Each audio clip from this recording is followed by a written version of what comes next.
In this video here, we're going to go over a protraction exercise for the shoulder from a supine position. Gives you a really good place to connect with the floor, make sure the core is engaged, and just provides a lot of feedback for doing an exercise like this.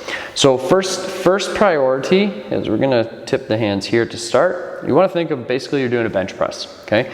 But the number one priority is that his ribs, you'll notice, just flare them, really like pop them out. Good. We don't want them to be flared. We want them to move down and back.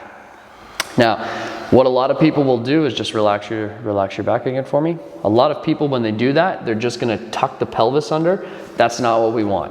Okay? We want the pelvis to relax, a little space in between the low back and the floor, and Ben's just going to use a really powerful exhale and drive those ribs down.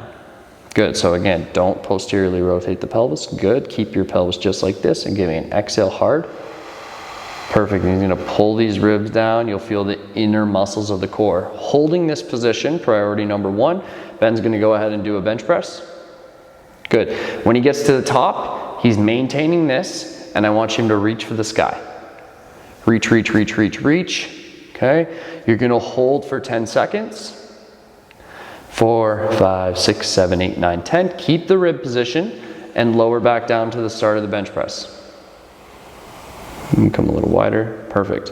Okay, so that's number one. Maybe you do 10 reps of that with a 5-second hold at the top for week one. Week two, we can get a little more control. Give me an exhale to get the ribs. Give me a push. Once you get to the top, give me a reach. Perfect. Beautiful. Now what I want you to do, Ben, is I want you to trace basketball-sized circles with your fists really, really slowly. Really slowly, maintaining the reach and the ribs down.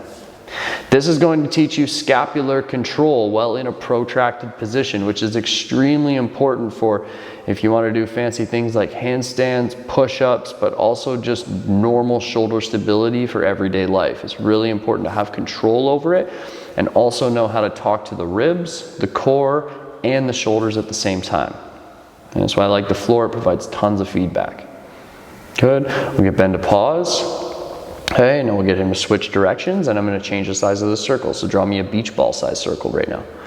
Good. Keep the reach. Whole thing is, the reach and the ribs. Perfect. Okay. We could play around at various heights. We could go wider. Okay. We could go up higher into a more overhead position and do the same thing. Nice and slow, continuing with the reach and the rib position. The options are absolutely endless here. You want to train maybe the first set of position that feels easy for you, but eventually, that's good, excellent, man. But eventually getting yourself to training in a position that's trickier. So wider will generally be harder. Further towards the floor will generally be harder. What we don't want is we don't want to lose the ribs. So let's say you're practicing overhead. Just one more thing here. Good. As you go overhead, keep these ribs down. Perfect. So Ben's pretty good. What you'll find is when people get about this high, the ribs are going to pop up. We don't want that. If we're going to train the scapula, we need to keep the ribs down. We're going to bring the arms back to their limit. Good. And then draw me those basketballs again. Nice and slow. So he's maintaining the ribs. His core is active. You can see that. And he's really working the scapular control for overhead mobility, which is a good idea for pretty well everything you need for the shoulder, as well as handstands and all the fancy stuff. Awesome, man. Hope you enjoyed the video, and if you have any questions, please send us an email.